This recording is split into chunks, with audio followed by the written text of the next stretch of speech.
Welcome back to the program. We are joined today by Selamat datang kembali di program ini. Hari ini kita ditemani oleh Profesor Jeffrey Sachs untuk membahas apa yang tampaknya menjadi harapan terakhir bagi penyelesaian damai di Ukraina.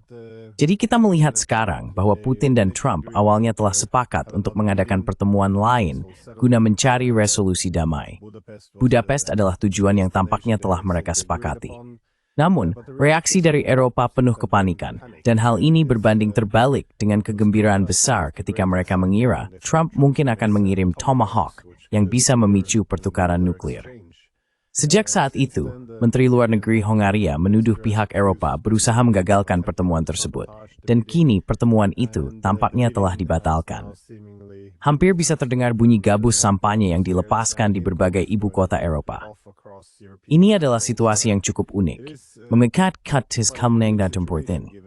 Magnav tuim mitu sitswaim valith. How do you make sense of this situation? Well, I think the European leaders are dreadful. Ya, saya pikir para pemimpin Eropa itu mengerikan, dan mereka sedang gagal.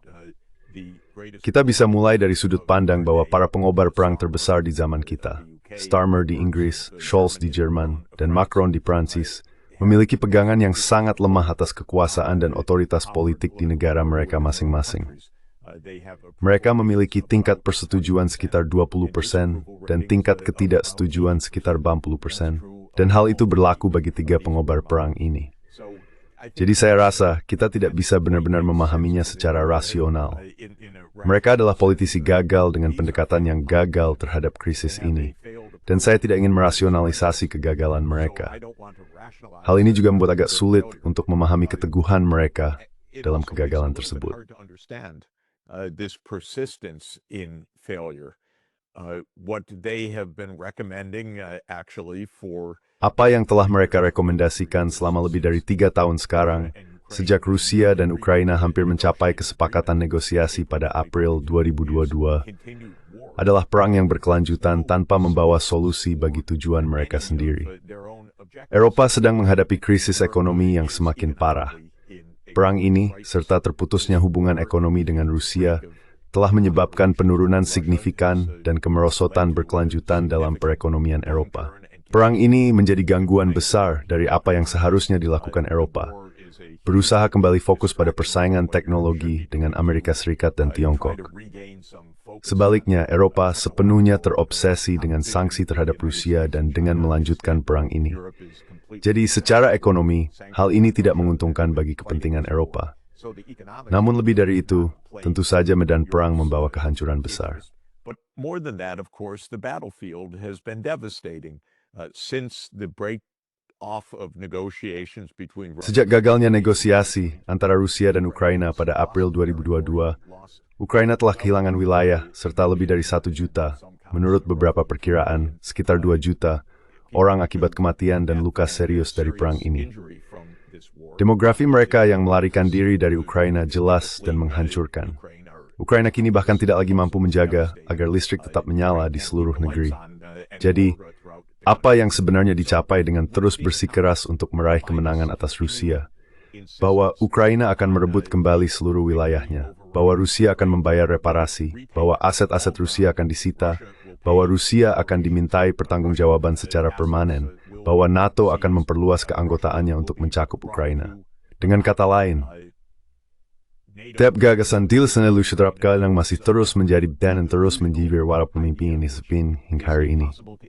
Dan publik tidak mempercayainya, karena tidak ada satu pun yang berhasil, tidak ada yang masuk call. Jadi kau bertanya mau be there. None of it works, none of it makes sense. So you ask me why, I can't tell you why, except that Saya tidak bisa menganda alasannya, kecuali bahwa mereka ini adalah politisi gagal. Baiklah, saya akan mencoba sedikit merasionalisasi mengapa mereka berpikir atau mengaku berpikir bahwa lebih baik melawan Rusia di garis depan yang disebut-sebut itu dan membiarkan orang Ukraina yang melakukannya. Karena kalau tidak, kata mereka, Rusia akan muncul di Berlin, Paris, atau London. Satu-satunya cara Rusia muncul di tempat-tempat itu adalah sebagai turis atau mungkin investor, bukan sebagai pasukan. Jadi rasionalisasi yang diberikan adalah kita harus menghentikan Rusia di sini, kalau tidak, ekspansionisme Rusia akan menguasai Eropa. Itu adalah gagasan umum, dan Anda bisa menemukannya di beberapa kolom komentar surat kabar Inggris dan sebagainya. Itu omong kosong. Itu tidak benar. Hal itu tidak pernah diuji melalui negosiasi. It's never put to the test through negotiations, but that seems to be the claim. Tapi tampaknya itulah klaimnya. Apakah ada kekuatan tersembunyi dari para pencari untung perang yang terlibat di sini? Saya sebenarnya tidak berpikir begitu, bahwa itu adalah hal yang mendasar.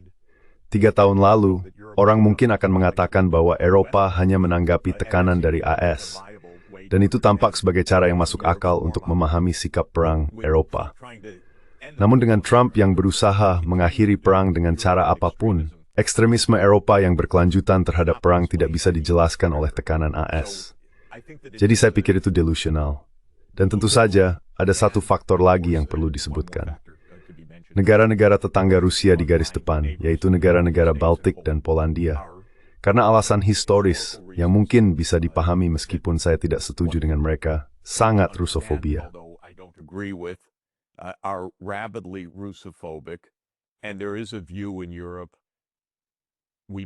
Dan ada pandangan di Eropa bahwa kita harus tetap bersatu.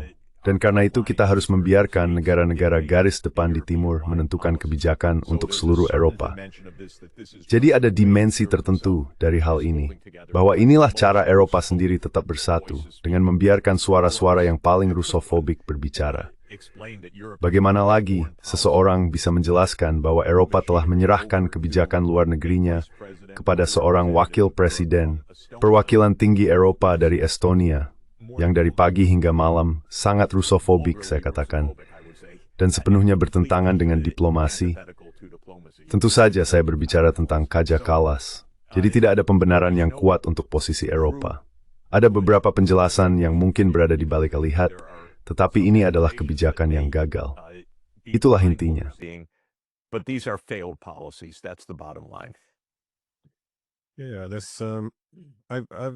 Ya, saya juga sudah memikirkan hal itu.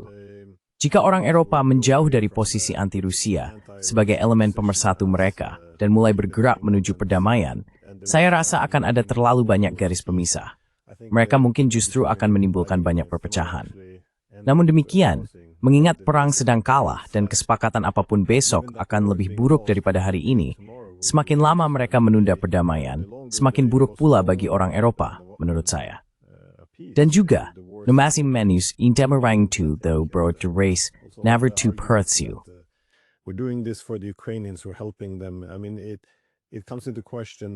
Maksud saya, hal ini menjadi pertanyaan ketika kita melihat bagaimana semua media dan politisi Barat langsung mengabaikan semua jajak pendapat yang menunjukkan bahwa sebagian besar rakyat Ukraina menginginkan negosiasi. Namun karena pertemuan ini kini telah ditunda atau dibatalkan, para pemimpin Eropa, jika kita bisa menyebut mereka demikian, bersama Ukraina sudah menyiapkan rencana 12 poin. Sekali lagi, ini bukan hasil dari pembicaraan dengan Rusia, karena para pemimpin kita di Eropa tidak percaya pada dialog dengan pihak lain. Jadi ini adalah syarat sepihak, yang juga agak tidak biasa, mengingat pihak yang kalah biasanya tidak bisa menentukan syarat kepada pihak yang menang. Namun di antara 12 poin tersebut, salah satunya adalah apa yang Anda singgung, legalisasi, atau lebih tepatnya perampasan aset Rusia.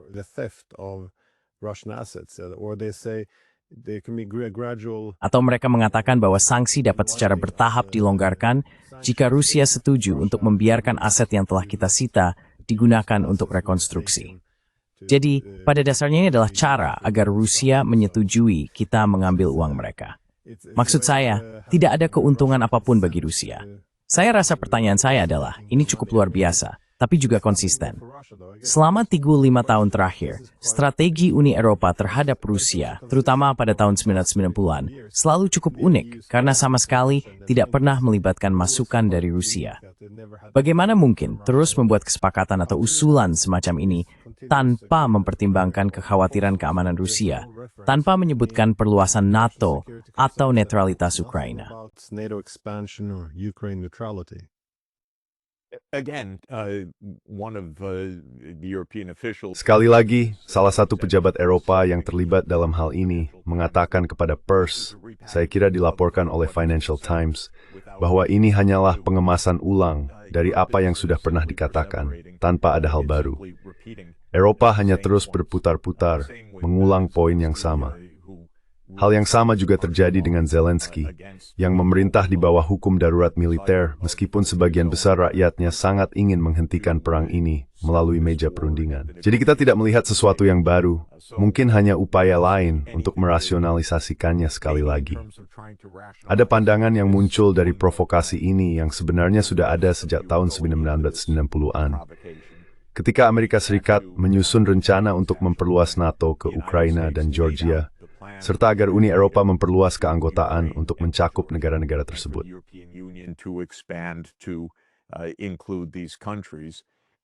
Zbigniew Brzezinski pada tahun 1997 menganalisis bagaimana tanggapan Rusia akan terjadi. Ia menulis sebuah buku tentang hal itu, The Grand Chessboard. Dalam analisisnya, ia mengatakan bahwa Rusia akan sangat tidak senang dengan semua ini, tetapi tidak akan mampu menahannya. Pandangannya adalah bahwa pada akhirnya, jika Barat kuat, tegas, dan gigih, Rusia akan dikalahkan. Dan hal ini mungkin juga menjadi salah satu keyakinan tersirat atau tersurat dari para pemimpin Eropa tersebut, bahwa mereka dengan cara tertentu membuat Rusia terdesak, bahwa negara itu akan segera runtuh, hancur, ekonominya akan gagal, dan situasi di medan perang akan berbalik. The battlefield situation is about to turn. All of this is delusional. And one of the Semua ini adalah delusi. Salah satu delusi pada tahun 1997 dari Brzezinski cukup menarik karena sangat eksplisit.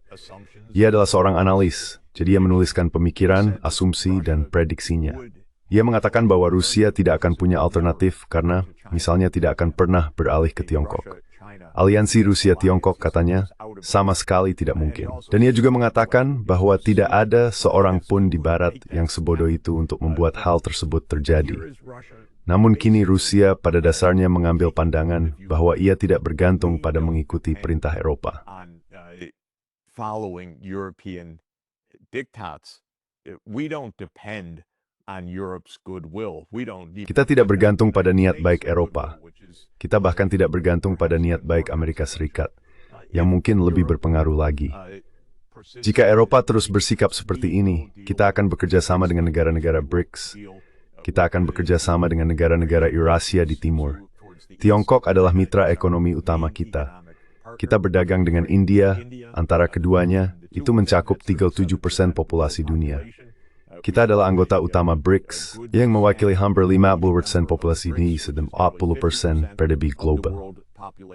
Dari itu berbeda untuk Eropa. We don't need the European Union to agree with us, and if the European Union persists in this one. Dan jika Uni Eropa terus bersikeras dengan pendekatan yang sepihak, arogan, dan tuli dalam arti tidak mendengarkan apapun yang dikatakan Rusia sejak tahun 90, baiklah, kami punya alternatif.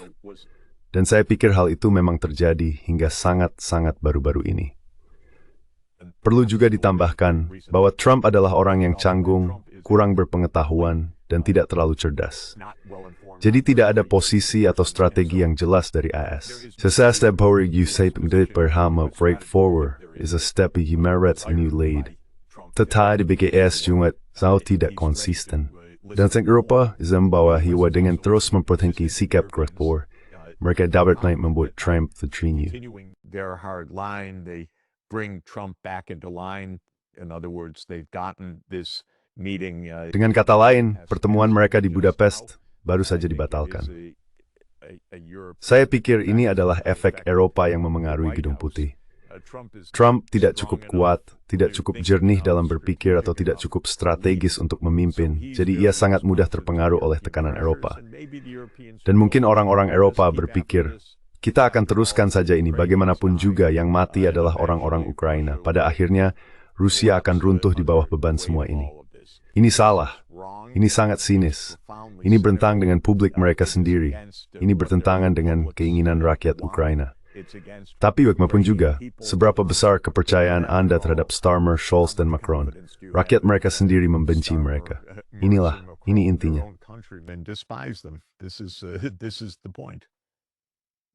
There's an amazing speech given by Ada pidato luar biasa yang disampaikan Joe Biden pada tahun 97 di Atlantic Council, di mana ia membahas tentang perluasan NATO. Ia menegaskan bahwa pihak Rusia mengatakan, jika Anda memutuskan untuk memperluas NATO, itu pada dasarnya akan menjadi sebuah pengkhianatan. Itu akan merusak hubungan antara Barat dan Rusia. Dan tanggapannya sederhana saja, ya, kami satu-satunya pihak yang berperan di sini, yang memang benar pada tahun 90-an. Numnendora mau thaber, eman thrusis in kahunyu, in twaith mami mamarisneto, bermatinat walirin sporik yabrit to wister crowth. In free jack to aligning more with China. And he starts to mock it. He says, well, go ahead, I told them, while you're at it, why don't Dia you go berkata, baiklah, silakan, kataku kepada mereka. Kalian tahu, sekalian saja, kenapa tidak bekerja sama lebih jauh dengan Iran? Dan seluruh ruangan pun meledak tertawa. Dan tahu kan, kalau kita percepat ke depan, apa 28 tahun kemudian, tidak begitu lucu lagi. Tapi kami menyebutkan hal ini dalam topik perdamaian melalui kekuatan, bahwa ini adalah sesuatu yang telah menjadi obsesi NATO, bukan hanya AS, tapi NATO selama cukup lama. Gagasan bahwa jika kita cukup kuat, itulah dasar perdamaian, karena kita bisa menentukan syarat-syaratnya. Saya hanya ingin tahu, bagaimana, ya, jika memang ada kaitannya. Tapi bagaimana pandangan Anda? Yeah, I was wondering if it does relate to it, but how do you see... I think that there's another point that one can add exactly in this. Saya pikir ada satu poin lain yang bisa ditambahkan di sini, yaitu mungkin sudah jelas, tapi tetap perlu disebutkan, bahwa bagian lain dari gagasan Macron, Merz, Starmer, bukan hanya bahwa Rusia akhirnya akan runtuh jika kita bertahan, tetapi juga bahwa Rusofobia itu sendiri adalah instrumen politik utama kita untuk memobilisasi opini publik di Eropa dan memungkinkan kita membangun kekuatan militer yang belum kita miliki. Dengan kata lain, kita harus menggunakan ini sebagai mungkin kesempatan untuk menciptakan otonomi militer dan strategis Eropa. Jadi kita harus melebih-lebihkan kepada Rusia ikut mendukung. Ini mungkin taktik politik yang kasar. Jadi itu Macron menginginkan Eropa yang otonom. We know Macron, he wants an autonomous Europe. By the way, so do I. I think it's the right approach. Ngomong-ngomong, saya juga begitu. Saya pikir itu pendekatan yang tepat.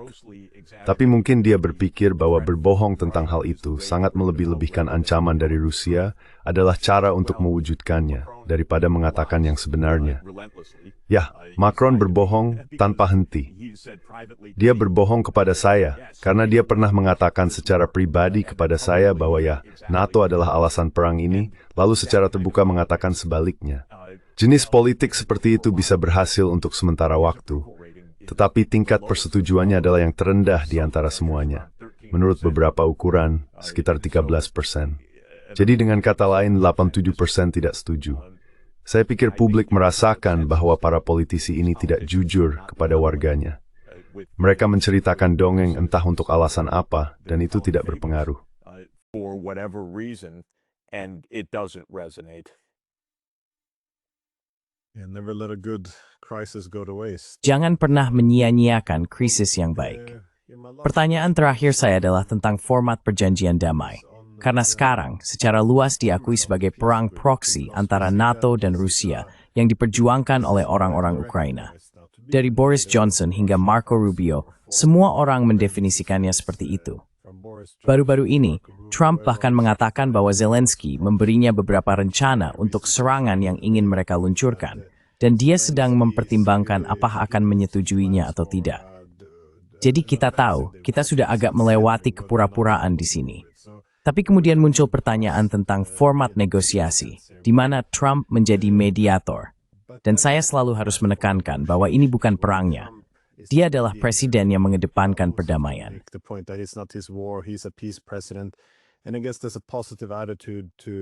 Dan saya rasa ada semacam sikap positif atau persona untuk mendorong hal itu, meskipun sangat cacat. Tapi sampai kapan format ini bisa terus berlanjut? Maksud saya, berpura-pura seolah ini bukan perang NATO.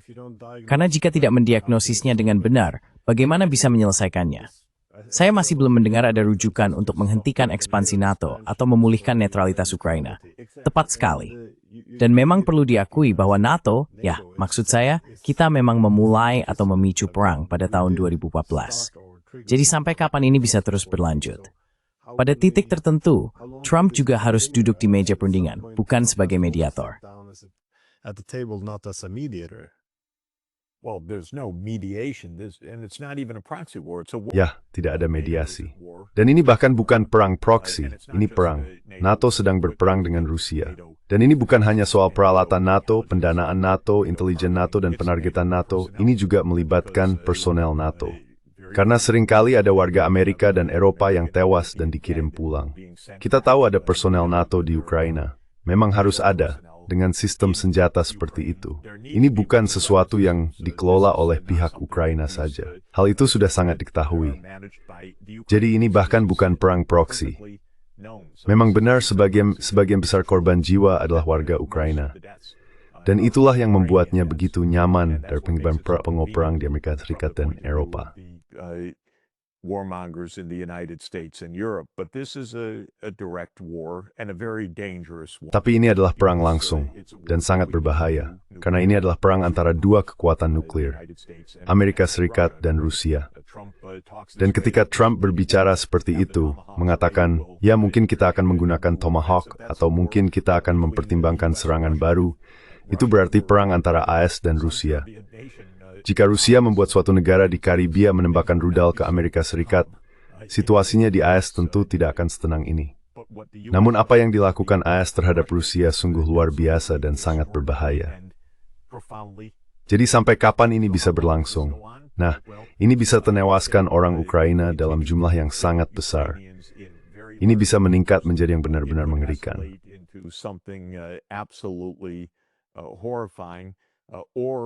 It could actually end.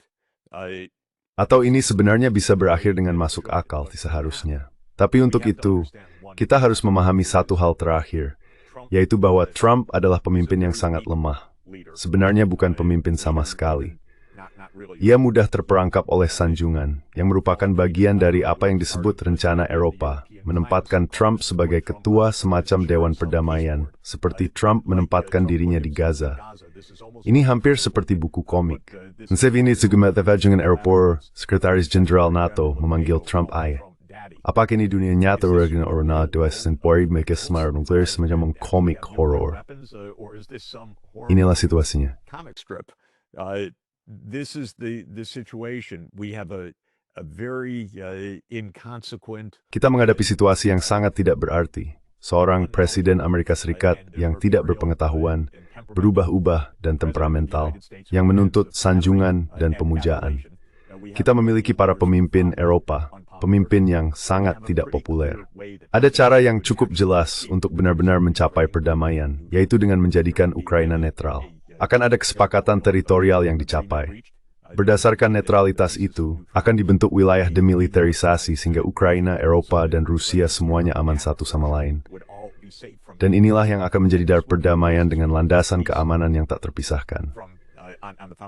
Tidak sulit untuk memetakan hal ini, dibutuhkan sedikit wawasan, pengetahuan, dan tanggung jawab historis. Historical responsibility.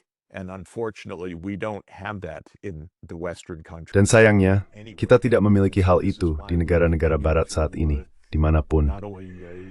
Dan inilah sebabnya kita terus-menerus berputar tanpa henti di sekitar masalah ini dan menghasilkan usulan-usulan yang tidak masuk akal, serta mengapa Ukraina terus menjadi kuburan yang begitu menghancurkan bagi rakyatnya, hari demi hari, minggu demi minggu. Tidak ada pemimpin Barat selain Viktor Orbán dan Robert Fico, dan mungkin semakin banyak orang Eropa dalam beberapa bulan mendatang. Tuan Babiš, sebagai Perdana Menteri baru Republik Ceko, mungkin mereka akhirnya akan dapat membuat suara mereka didengar di Eropa untuk mengatakan bahwa sudah cukup. Ini sudah berlangsung terlalu lama demi kebaikan dan keselamatan kita.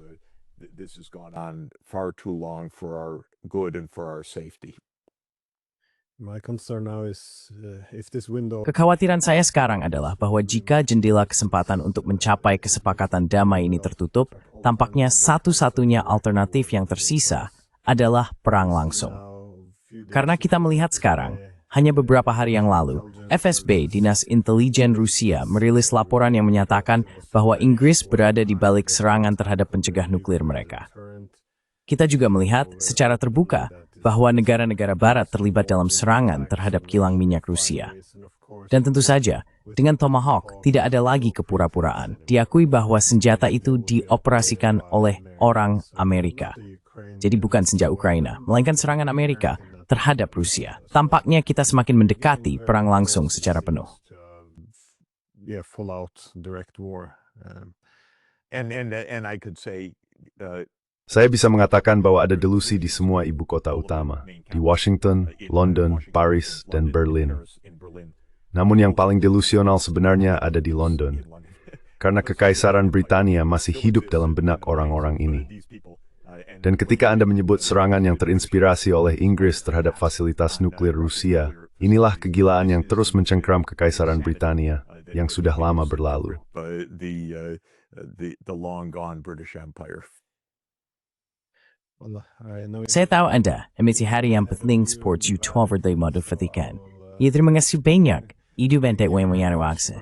Dan ya, semoga heneng. Great one. Thank you. Stig Zend, no year.